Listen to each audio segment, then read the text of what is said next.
Welcome to the One Year Bible, July 5. The Old Testament reading, 1 Chronicles chapter 1, verse 1 through chapter 2, verse 17. The descendants of Adam were Seth, Enosh, Kenan, Mahalalel, Jared, Enoch, Methuselah, Lamech, and Noah. The sons of Noah were Shem, Ham, and Japheth. The descendants of Japheth were Gomer, Magog, Madai, Javan, Tubal, Meshech, and Tiras. The descendants of Gomer were Ashkenaz, Riphath, and Togarmah. The descendants of Javan were Elisha, Tarshish, Kittim, and Rodanim. The descendants of Ham were Cush, Mizraim, Put, and Canaan. The descendants of Cush were Seba, Havilah, Sabta, Ramah, and Sabtika. The descendants of Ramah were Sheba and Dedan. Cush was also the ancestor of Nimrod, who was the first heroic warrior on earth. Mitzrayim was the ancestor of the Ludites, Anamites, Lahabites, Naphtuhites, Pasrusites, Chalcihites, and the Caphtorites, from whom the Philistines came. Canaan's oldest son was Sidon, the ancestor of the Sidonians. Canaan was also the ancestor of the Hittites, Jebusites, Amorites, Girgashites, Hivites, Archites, Sinites, Arvadites, Zemarites, and Hamathites. The descendants of Shem were Elam, Ashur, Arphaxad, Lud, and Aram. The descendants of Aram were Uz, Hul, Gether, and Mash. Arphaxad was the father of Shelah. Shelah was the father of Eber. Eber had two sons. The first was named Peleg, which means division, for during his lifetime the people of the world were divided into different language groups. His brother's name was Joktan. Joktan was the ancestor of Almadad, Shelef, Hazarmaveth, Jerah, Haram, Utsal, Dikla, Obal, Abimael, Sheba, Ophir, Havilah, and Jobab. All these were descendants of Joktan. So this is the family line descended from Shem: Arphaxad, Shelah, Eber, Peleg, Ru, Serug, Nahor, Terah, and Abram, later known as Abraham. The sons of Abraham were Isaac and Ishmael. These are their genealogical records. The sons of Ishmael were Nebaioth, the oldest, Kedar, Abdil, Mibsam, Mishma, Duma, Massa, Hadad, Tema, Jetur, Nephish, and Kedemah. These were the sons of Ishmael. The sons of Keturah, Abraham's concubine, were Zimran, Jokshan, Midan, Midian, Ishbak, and Shua. The sons of Jokshan were Sheba and Dedan. The sons of Midian were Ephah, Epher, Hanak, Abidah, and Eldah. All these were descendants of Abraham through his concubine Keturah. Abraham was the father of Isaac. The sons of Isaac were Esau and Israel. The sons of Esau were Eliphaz, Ruel, Jerush, Jalem, and Korah. The descendants of Eliphaz were Teman, Omar, Zepho, Gatam, Kenaz, and Amalek, who were born to Timnah. The descendants of Ruel were Nahath, Zerah, Shema, and Mitzah. The descendants of Seir were Lotan, Shobal, Zibeon, Anah, Dishon, Ezer, and Dishan. The descendants of Lotan were Hori and Hemam. Lotan's sister was named Timnah. The descendants of Shobal were Alvan, Menahath, Ebal, Shepho, and Onam. The descendants of Zibeon were Aiah and Anah. The son of Anah was Dishon. The descendants of Dishon were Himdan, Eshban, Ithran, and Keron. The descendants of Ezer were Bilhan, Zahavan, and Akan. The descendants of Dishon were Uz and Aran. These are the kings who ruled in the land of Edom before any king ruled over the Israelites. Bela, son of Beor, who ruled from his city of Dinhabah. When Bela died, Jobab, son of Zerah from Bozrah, became king in his place. When Jobab died, Husham from the land of the Temanites became king in his place. When Husham died, Hadad, son of Bedad, became king in his place and ruled from the city of Avith. He was the one who destroyed the Midianite army in the land of Moab. When Hadad died, Samlah from the city of Masrekah became king in his place. When Samlah died, Shaul from the city of Rehoboth on the river became king in his place. When Shaul died, Baal-Hanan, son of Akbor, became king in his place. When Baal-Hanan died, Hadad became king in his place and ruled from the city of Pau.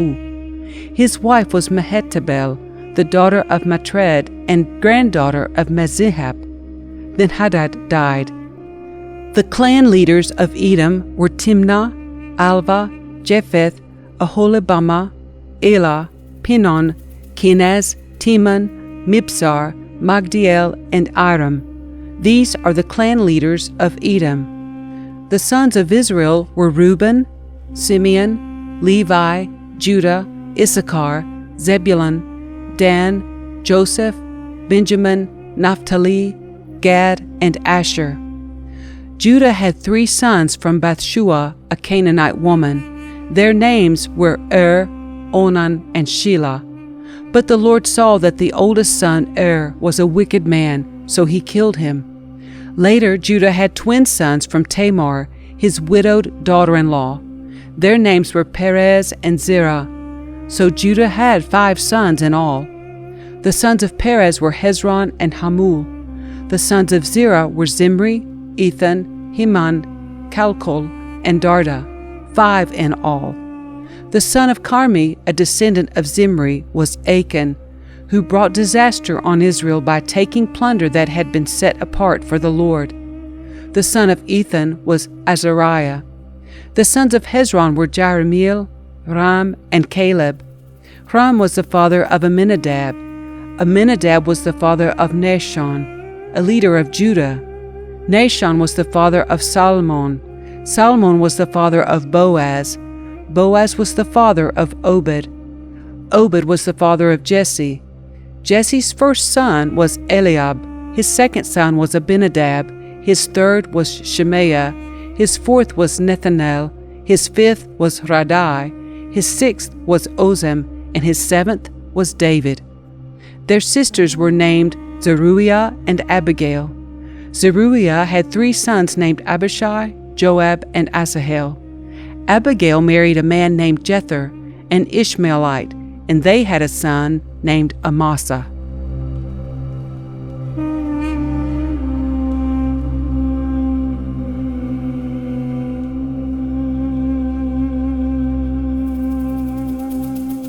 The New Testament reading, Acts chapter 23, verses 11 through 35. That night the Lord appeared to Paul and said, "Be encouraged, Paul. Just as you have been a witness to me here in Jerusalem, you must preach the good news in Rome as well."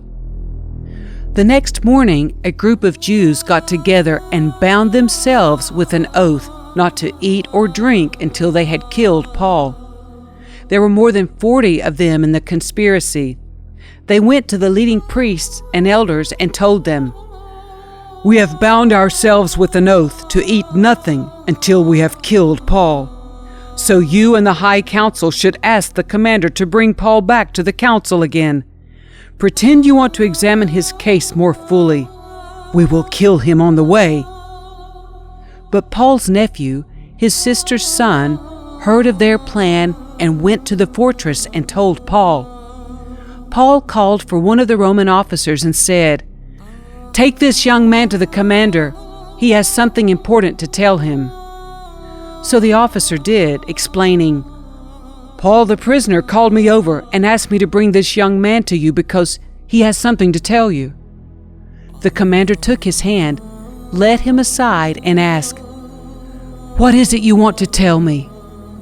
Paul's nephew told him, "Some Jews are going to ask you to bring Paul before the high council tomorrow, pretending they want to get some more information. But don't do it. There are more than 40 men hiding along the way ready to ambush him. They have vowed not to eat or drink anything until they have killed him. They are ready now, just waiting for your consent." "Don't let anyone know you told me this," the commander warned the young man. Then the commander called 2 of his officers and ordered, "Get 200 soldiers ready to leave for Caesarea at 9 o'clock tonight. Also take 200 spearmen and 70 mounted troops. Provide horses for Paul to ride and get him safely to Governor Felix." Then he wrote this letter to the governor. "From Claudius Lysias to His Excellency Governor Felix. Greetings. This man was seized by some Jews, and they were about to kill him when I arrived with the troops. When I learned that he was a Roman citizen, I removed him to safety.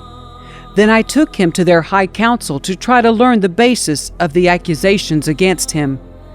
I soon discovered the charge was something regarding their religious law.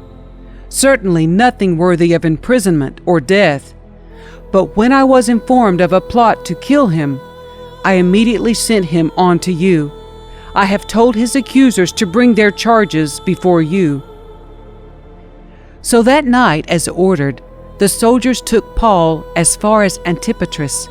They returned to the fortress the next morning, while the mounted troops took him on to Caesarea. When they arrived in Caesarea, they presented Paul and the letter to Governor Felix. He read it, and then asked Paul what province he was from. "Cilicia," Paul answered.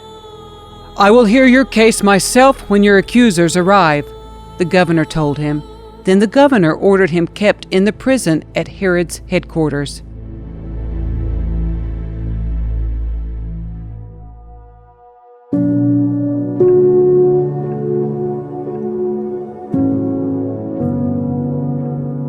Psalm 3, verses 1 through 8. O Lord, I have so many enemies. So many are against me.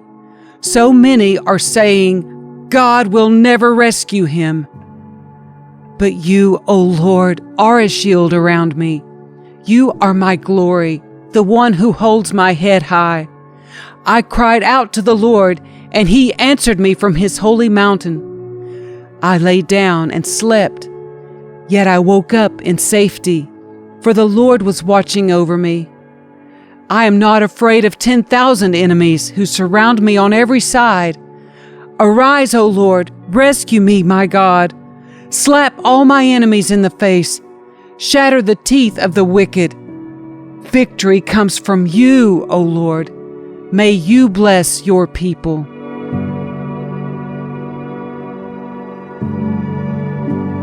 Proverbs 18, verses 14 and 15. The human spirit can endure a sick body, but who can bear a crushed spirit? Intelligent people are always ready to learn. Their ears are open for knowledge.